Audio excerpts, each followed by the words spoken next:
Hi friends, welcome to my channel. और आज की जो वीडियो है वो होम साइंस के बच्चों के लिए है जो 10th क्लास में है। ये जो सिलेबस लिया गया है यूपी बोर्ड का लिया गया है, इसलिए हम सबसे पहले क्या देख लेते हैं, इसकी कंटेंट लिस्ट देख लेते हैं कि इसमें कौन कौन से चैप्टर दिए गए हैं। इसके अंतर्गत टोटल 5 यूनिट दी गई हैं। 5 यूनिट्स के अंतर्गत इसमें 20 टोटल चैप्टर हैं। तो पहली यूनिट इसकी जो है वो है गृह प्रबंध। गृह प्रबंध के अंतर्गत 5 चैप्टर दिए गए हैं। सेकंड यूनिट के में है स्वास्थ्य रक्षा, इसके में अंतर्गत इसमें 4 चैप्टर दिए गए हैं।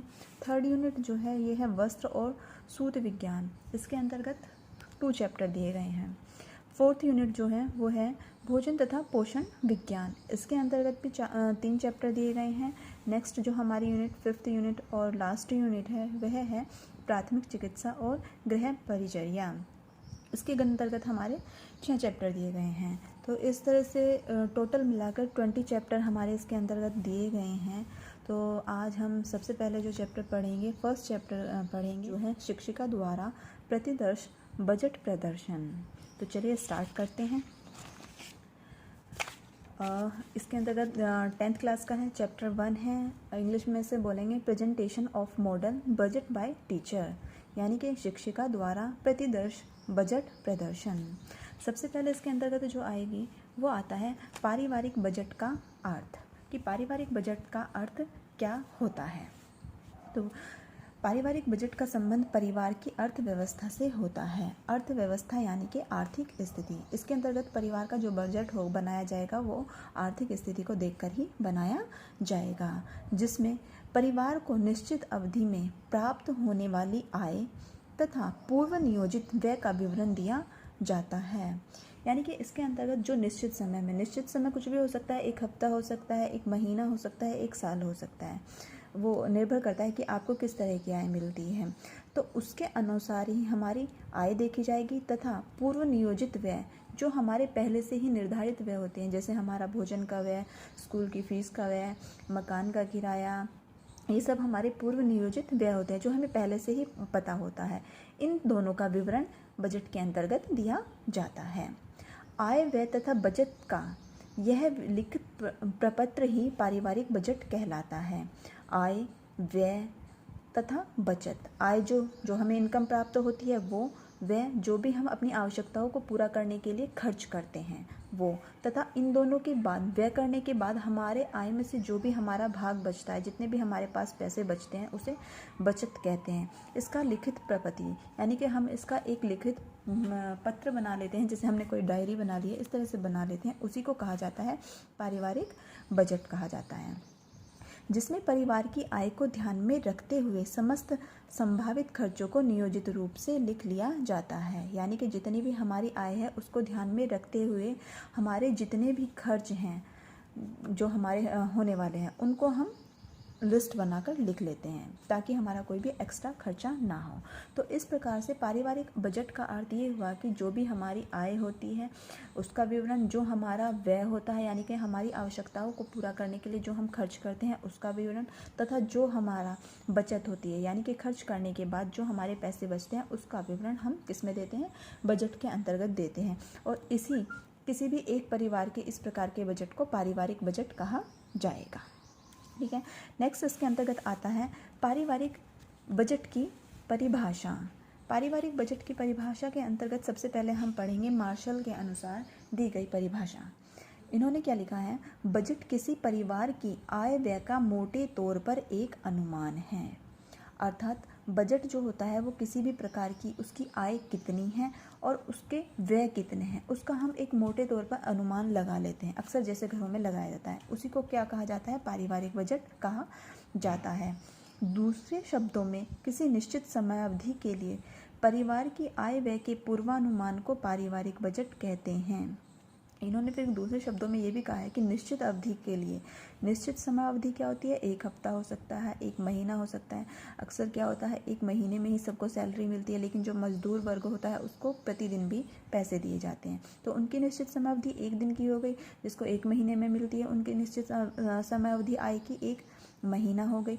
तो परिवार की वो आय तथा 1 महीने में होने वाले व्यय का पूर्व अनुमान ही क्या कहलाता है, पारिवारिक बजट कहलाता है। नेक्स्ट जो परिभाषा दी गई है इसमें क्रैग तथा रश के अनुसार दी गई है। इन्होंने क्या लिखा है, बजट भूत के व्यय, भविष्य के अनुमानित व्यय और वर्तमान समय की मदों पर निश्चित व्यय का लेखा जोखा है। यानी कि भूत के व्यय, भूत से क्या मतलब होता है, हमारे पास्ट से मतलब होता है, पास्ट में जितना भी व्यय हमने किया है उससे मतलब है। भविष्य के अनुमानित व्यय यानी कि हमारे फ्यूचर में अगले महीने हम कितना व्यय करने वाले हैं उसका हम अनुमान लगा लेते हैं। और वर्तमान समय की मदों पर निश्चित व्यय का लेखा जोखा है। जितने भी हमारी वर्तमान समय में खर्चे हैं, आवश्यकताएं हैं जिन पर हम खर्च करेंगे उनका एक हम लिखित विवरण बना लेते हैं जिसको लेखा जोखा कहा जाता है। अर्थात इस प्रकार बजट क्या हुआ, बजट हमारे भूत के व्यय का, भविष्य के अनुमानित व्यय का तथा वर्तमान समय पर होने वाले व्यय का एक लेखा जोखा होता है। उसमें हम सारी आवश्यकताओं की जो पूर्ति करते हैं, जो उस पर खर्च करते हैं, उसके बारे में हम सब लिख लेते हैं। नेक्स्ट जो इसके अंतर्गत आते हैं वे आते हैं पारिवारिक बजट के उद्देश्य। तो पारिवारिक बजट यानी कि परिवार का बजट बनाने के हमारे प्रमुख उद्देश्य क्या होते हैं, क्यों हम पारिवारिक बजट बनाते हैं। इसके अंतर्गत 6 पॉइंट दिए गए हैं। सबसे पहला पॉइंट है इसके अंतर्गत परिवार के सभी स्रोतों से होने वाली आय का सही विवरण। पारिवारिक बजट बनाने से इस उद्देश्य की पूर्ति हो जाती है कि हमें किन किन स्रोतों यानी कि सोर्स जो हमारे हैं, किन किन क्या क्या सोर्स हैं हमारे जिनसे हमें क्या प्राप्त होती है, आय प्राप्त होती है। यानी कि हमारे घर में कितने सदस्य हैं जो काम करते हैं, जिनको सैलरी मिलती है। अगर हम बजट बना के रखेंगे तो हमें पूरा उसका सही विवरण मिल जाएगा कि प्रत्येक कितने व्यक्ति कार्य करते हैं और उन व्यक्ति को किन किन को कितनी कितनी सैलरी मिलती है। फिर हम उसी के अनुसार क्या करते हैं, अपने खर्च निर्धारित करते हैं। नंबर 2 है पारिवारिक आय व्यय के अनुपात का ज्ञान तथा रहन सहन के स्तर को उन्नत करने के उपाय करना। इसके अंतर्गत पारिवारिक आय तथा व्यय का अनुपात का ज्ञान होता है। अगर हम बजट बना के रखते हैं तो हमारे परिवार की कितनी आय है और उसके अनुसार ही, उसके अनुपात में ही हमें कितना व्यय करना है, यानी कि उससे हमें अधिक व्यय नहीं करना है, बचत भी करनी है। तो उस आय व्यय का हम एक अनुपात बना लेते हैं तो हमें उसका ज्ञान हो जाता है कितना व्यय करना है। तथा बचत करके हम क्या कर सकते हैं, रहन सहन के स्तर को उन्नत बना सकते हैं। हमारा जो रहन सहन का स्तर होता है उसका भी हम स्टैंडर्ड जो है अपना ऊपर उठा सकते हैं इस तरह से।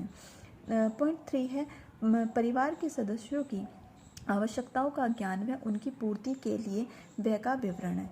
हमारे परिवार में बहुत सारे सदस्य होते हैं और सभी सदस्यों की जो आवश्यकताएं होती हैं वो भिन्न भिन्न होती हैं। तो बजट बनाने से हमें क्या ज्ञान हो जाता है, क्योंकि बजट बनाते समय हम पहले ही निर्धारित करते हैं कि किस किस व्यक्ति की, किस किस सदस्य की कौन कौन सी आवश्यकताएं हैं वो लिख लेते हैं और उन पे हमें क्या क्या खर्च करना है। तो इन सब का ज्ञान हमें पहले ही हो जाएगा, जिससे कि उनकी पूर्ति करने के लिए हमें जो भी व्यय करना होगा उसका भी हम विवरण कर लेंगे और हम परिवार के सभी सदस्यों की इस प्रकार से आवश्यकताओं की पूर्ति ठीक तरह से कर सकते हैं, जिससे सभी सदस्य खुश भी रहते हैं। फोर्थ पॉइंट है इसका परिवार में होने वाले अनावश्यक व्यय पर नियंत्रण करना। अगर हम बजट बनाकर रखते हैं तो इससे क्या होता है, हमें पता चल जाता है कि लास्ट टाइम जो हमने बजट बनाया था उसमें हमने किसी प्रकार का अनावश्यक व्यय तो नहीं किया है, और अगर हमने किया है तो हम अगले महीने बनाने वाले बजट पर उस पर नियंत्रण कर लेते हैं, यानी कि हम वो वाला व्यय ख़त्म कर देते हैं, वो हम व्यय नहीं करते हैं, जिससे कि अनावश्यक व्यय पर जो होता है वो नियंत्रण हो जाता है। पॉइंट 5 है इसके अंतर्गत आय व्यय को नियंत्रित करके समुचित बचत का प्रयास करना। बजट बनाने से क्या होता है कि हमें पता चल जाता है कितनी हमारी आय है, कितनी हमारी व्यय है। ऐसा तो नहीं है कि हमारा जो व्यय है वो हमारी आय से अधिक हो रहा है, ऐसा तो नहीं है कि हम किसी भी महीने या कुछ भी बचत नहीं कर पा रहे हैं। अगर नहीं कर पा रहे हैं तो हम क्या करते हैं, अपने व्यय को नियंत्रित करते हैं और कुछ ना कुछ बचत का प्रयास करते हैं, ताकि जो हमारे भविष्य में काम आ सके या आकस्मिक व्यय जो होते हैं उनके लिए हम उसका बचत का प्रयोग कर सकें। तो आय व्यय का बजट बनाने से हमें क्या होगा, हम समुचित बचत के प्रयास कर सकेंगे। पॉइंट 6 है इसके अंतर्गत आय में आवश्यक वृद्धि करने के लिए प्रोत्साहित करना। जो पारिवारिक बजट होता है वो हमें आय में वृद्धि करने के लिए हमें प्रोत्साहित करता है। प्रोत्साहित वो हमें इस प्रकार से करता है, हो सकता है कि हमारे घर के जो व्यय हैं बहुत अधिक हैं और हमारी आय कम है, तो अगर हम बजट बनाएंगे तो उन सब खर्चों के बारे में हमें ठीक से पता चल जाएगा। उसके पश्चात हम क्या करेंगे, जो जितने भी हमारे आय हैं वो देखेंगे, और अगर हमें लग रहा है कि हमारी आय कम है तो हम क्या करेंगे, कुछ ना कुछ दूसरा काम करना शुरू कर देंगे, ताकि हमें अब हम अपनी आय में वृद्धि कर सकें और अपनी सभी आवश्यकताओं को पूरा कर सकें। ठीक है, तो इस प्रकार से पारिवारिक बजट बनाने के उद्देश्य होते हैं। नेक्स्ट आता है इसमें पारिवारिक बजट के प्रकार। पारिवारिक बजट के कितने प्रकार होते हैं? प्रमुख रूप से पारिवारिक बजट के 3 प्रकार बताए गए हैं। नंबर 1 संतुलित बजट होता है, नंबर 2 घाटे का बजट होता है और नंबर 3 हो जाता है बचत का बजट होता है। तो सबसे पहले हम इसमें पढ़ेंगे संतुलित बजट। संतुलित बजट किसे कहते हैं? जिस पारिवारिक बजट में पारिवारिक व्यय को पारिवारिक आय के बराबर ही रखा जाता है उसे संतुलित बजट कहा जाता है। इसमें कहा गया है कि जो हम पारिवारिक यानी कि किसी परिवार का बजट बनाते हैं उस परिवार का व्यय और परिवार की आय अगर बराबर होती है तो उसे हम संतुलित बजट कहते हैं। हम इसे इस तरह से समझ सकते हैं, मान लो किसी भी परिवार की आय 10,000 रुपये है और उसके जो खर्च हैं वो भी उसके कितने हैं? 10,000 के हैं। तो उसको ना तो कुछ बच रहा है और ना ही उसे कुछ कर्ज लेना पड़ रहा है, यानी कि आय व्यय दोनों बराबर है। 10,000 रुपये उसकी आय है और 10,000 रुपये ही उसका व्यय है। तो उसका जो बजट होगा वो आय व्यय का, वो कैसा बजट कहलाएगा? वो संतुलित बजट कहलाएगा। इस बजट में न तो व्यय को आय से अधिक बढ़ने दिया जाता है, यानी कि व्यय हम अधिक नहीं करेंगे, जितनी हमारी आय होगी उतना ही हम क्या करेंगे? व्यय करेंगे। और न ही किसी प्रकार की बचत का प्रावधान होता है। जब हम अपनी पूरी व्यय को आय को खर्च कर ही देंगे तो हमारे पास कुछ भी नहीं बचेगा, इसलिए इसमें बचत होती नहीं है। इस बजट में भविष्य की तथा आकस्मिक आवश्यकताओं की अवहेलना की जाती है, क्योंकि बचत जो होती है वो हमारे भविष्य के लिए आवश्यक होती है। जितनी भी हमारी आकस्मिक आवश्यकताएं एकदम से आ जाती हैं उनके लिए वह ज़रूरी होती है। तो इन दोनों की इसमें क्या की जाती है? अवहेलना की जाती है, यानी कि इसमें बचत का प्रावधान नहीं किया जाता है। इसीलिए इस बजट को उत्तम बजट नहीं कहा जाता है। अतः हम कह सकते हैं इस प्रकार से पारिवारिक संतुलित बजट वह बजट है जिसमें परिवार की आय तथा परिवार का व्यय दोनों ही बराबर होते हैं। नेक्स्ट इसके अंतर्गत आता है जो सेकंड है घाटे का बजट है। घाटे का बजट कौन सा बजट कहलाता है? जब पारिवारिक व्यय पारिवारिक आय से अधिक होता है तो उसे घाटे का बजट कहते हैं। जब हमारे परिवार का व्यय यानी कि हमारे परिवार के जो खर्चे होंगे, हमारी परिवार की आमदनी इनकम से अधिक होंगे तो उसे घाटे का बजट कहा जाएगा। मान लीजिए किसी परिवार की जो आय है, इनकम है, वो 10,000 रुपये है और उनका जो खर्चा है, व्यय है जो उनका, वो उनका 15,000 रुपये का है। तो इसको क्या कहा जाएगा? घाटे का बजट कहा जाएगा, क्योंकि 5,000 रुपये एक्स्ट्रा जो वो खर्च कर रहे हैं वो कहाँ से कर रहे हैं? वो किसी से कर्ज ले रहे हैं, उधार ले रहे हैं, तब कर रहे हैं। इसीलिए इस तरह के बजट को घाटे का बजट कहा जाता है, जिसमें व्यय जो होता है वो आय से अधिक होता है। इस प्रकार के बजट से परिवार की अर्थव्यवस्था चरमरा जाती है, क्योंकि इस प्रकार के बजट में जो 5,000 रुपये एक्स्ट्रा खर्च हो रहे हैं वो हमें कहाँ से लेने पड़ रहे हैं? किसी से उधार लेने पड़ रहे हैं, या कर्ज लेना पड़ रहा है, या बैंक से लेने पड़े, जिसके कारण क्या होता है? जो परिवार की आर्थिक स्थिति होती है वो खराब होने लगती है और हम पे उधार कर्ज ज़्यादा होने लगता है तथा परिवार आर्थिक संकट से घिर जाता है। अधिक खर्चों के कारण कुछ भी नहीं बचता है, जिसके कारण ना तो आकस्मिक आवश्यकताओं के लिए कुछ बचता है, ना अधिक कर्जे होने लगते हैं, तो जिसके कारण आर्थिक संकट किसी भी परिवार पर आ सकता है। घाटे के बजट से परिवार कर्ज के बोझ में दब जाता है, अतः इस प्रकार का बजट कभी भी नहीं बनाना चाहिए। यानी कि इस प्रकार का जो घाटे का बजट होता है वो सबसे ही खराब तरह का बजट होता है। वो इस प्रकार का बजट हमें कभी भी नहीं बनाना चाहिए। नेक्स्ट इसके अंतर्गत जो आता है वो आता है बचत का बजट। नंबर 3 बचत का बजट। बचत का बजट क्या होता है? यह बजट सबसे अच्छा बजट होता है। इस बजट को जो माना जाता है सबसे अच्छा बजट माना जाता है। इसमें परिवार की सभी आवश्यकताओं की पूर्ति भी होती रहती है, साथ ही भविष्य के लिए बचत भी कर ली जाती है। इसमें क्या किया जाता है? जिस परिवार की आय होती है और जितने भी व्यय होते हैं, व्यय करने के बाद उसमें से कुछ ना कुछ आय बचत के रूप में बचा ली जाती है, जिसके कारण हमारी व्यय आवश्यकताओं की पूर्ति होने के साथ साथ कुछ ना कुछ बचत होती रहती है। इसीलिए इसे बचत का बजट कहा जाता है। इसको हम इस प्रकार से समझ सकते हैं, जैसे किसी भी परिवार की मान लीजिए इनकम जो है वो 15,000 रुपये है और उसके सभी जो खर्च हैं, जो उसकी सभी आवश्यकताएं हैं, वो खर्च करने के बाद उस पर वो 13,000 रुपये खर्च करता है, तो उसके बाद उस पर कितने बच जाते हैं? 2,000 रुपये एक्स्ट्रा बच जाते हैं, जो उसकी क्या होती है, वो बचत होती है। और वो इसी बचत को कभी भी भविष्य में जब उसके आर्थिक संकट आता है या ज़रूरत पड़ती है तो इस बचत को वो प्रयोग कर सकता है और कर्ज लेने से बच सकता है। तो इस प्रकार बचत का जो बजट होता है वो सबसे अच्छा बजट होता है। इस बजट के कारण परिवार पर कभी भी किसी भी प्रकार का आर्थिक संकट नहीं आता है, क्योंकि इसमें आय व्यय में संतुलन बनाने के साथ साथ भविष्य के लिए कुछ न कुछ धन की भी बचत की जाती है। यह एक आदर्श पारिवारिक बजट कहलाता है। इस प्रकार का जो बचत का बजट होता है वो एक आदर्श पारिवारिक बजट कहलाता है, और हमेशा ही जो बजट बनाना चाहिए वो बचत का बजट ही बनाना चाहिए। तो इस प्रकार से पारिवारिक बजट के कुल 3 प्रकार होते हैं: संतुलित बजट, घाटे का बजट और बचत का बजट। और जो सबसे अच्छा आदर्श बजट कहलाता है वो बचत का बजट कहलाता है। नेक्स्ट जो हमारा आता है बजट के प्रमुख 3 भाग, यानी कि जब हम कोई भी बजट बनाते हैं तो प्रमुख रूप से उसके 3 भाग होते हैं: प्रारंभिक बजट, अनुमान भाग या मध्य भाग तथा अंतिम भाग। प्रारंभिक बजट के अंतर्गत हमें कुछ बातों का ध्यान रखना पड़ता है, यानी कि कुछ सूचनाएं हमें एकत्रित करनी पड़ती हैं। इसमें नंबर 1 है परिवार के कुल सदस्यों की संख्या, अर्थात हमारे परिवार में कुल कितने सदस्य हैं, हम ये पहले देखेंगे।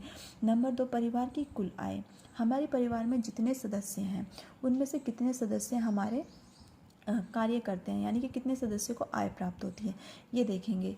नंबर 3 इसके अंतर्गत आता है बजट मासिक है या वार्षिक है, यानी कि हमें जो बजट बनाना है वो मासिक बनाना है या वार्षिक बनाना है, किस प्रकार का बजट बनाना है, ये हम इसके अंतर्गत ध्यान रखेंगे। तो इसमें हम 3 बातों को 3 तरह की सूचनाएं एकत्रित करेंगे। सेकंड आता है अनुमान भाग या मध्य भाग। अनुमान भाग के अंतर्गत या मध्य भाग के अंतर्गत हम क्या करते हैं, नंबर 1 है मुख्य मदों का ज्ञान। मदों से यहाँ तात्पर्य है जो भी हमारी आवश्यकताएं हैं जिन पर हम खर्च करते हैं उनसे तात्पर्य होता है। तो हमें पता होनी चाहिए कि हमारी कौन कौन सी आवश्यकताएं हैं, हमारे परिवार में जितने भी सदस्य हैं उन सब की अलग अलग कौन कौन सी आवश्यकताएं हैं, तो उनको हम नोट डाउन कर लेते हैं। सेकंड आता है इसमें दैनिक हिसाब किताब, हमारा प्रतिदिन कितना खर्च होता है वो है दैनिक हिसाब किताब हम लगा लेते हैं। थर्ड आता है वस्तुओं का मूल्य तथा व्यय किए गए धन का अनुमान। इसके अंतर्गत वस्तुओं का मूल्य कि बाजार में वस्तुओं के जो मूल्य है वो कितना है, हर चीज़ का रेट दिन प्रतिदिन बढ़ रहा है। और व्यय किए गए धन का अनुमान, और इन वस्तुओं पर हमें कितना व्यय करना है, कौन सी वस्तुएं ज़रूरी हैं, किनका खरीदना हमारा ज़रूरी है और उन पर हम कितना व्यय करेंगे, यह हम इसमें पहले से ही निर्धारित कर लेते हैं। नेक्स्ट आता है इसमें अंतिम भाग। अंतिम भाग के अंतर्गत फर्स्ट है विभिन्न मदों का कुल व्यय प्रतिशत। जितनी भी हमारी मदें हैं उनमें हमें कुल कितना, अपनी आय का कुल कितना प्रतिशत व्यय करना है, हम पहले से ये निर्धारित कर लेते हैं। सेकंड है आय में से व्यय घटाकर बचत ज्ञात करना। और उसके पश्चात जितनी भी हमारी व्यय होती है, यानी कि जितनी भी आवश्यकताएं होती हैं उन पर व्यय करने के बाद जो हमारी आय में से हम अपना व्यय घटा देंगे और उसके पश्चात जो हमारा पैसा बचेगा वो हमारा क्या कहलाएगा, बचत कहलाएगा। तो हम इस चीज़ का भी पहले से निर्धारण कर लेते हैं कि हमें कितनी बचत करनी है। अगर हमें ज़्यादा बचत करनी है तो हम कुछ व्यय को जो ज़रूरी नहीं है उन्हें कम भी कर सकते हैं। तो बजट बनाते समय इन 3 चीज़ों का प्रमुख रूप से, 3 भागों का प्रमुख रूप से ध्यान रखा जाता है: प्रारंभिक बजट, अनुमान बजट, अंतिम बजट। और उससे पहले इन सब के तीनों के पॉइंट लिख लिए जाते हैं कि किस किस चीज़ पर हमें कितना कितना खर्च करना है। तो नेक्स्ट चैप्टर हम नेक्स्ट वीडियो में डिस्कस करेंगे।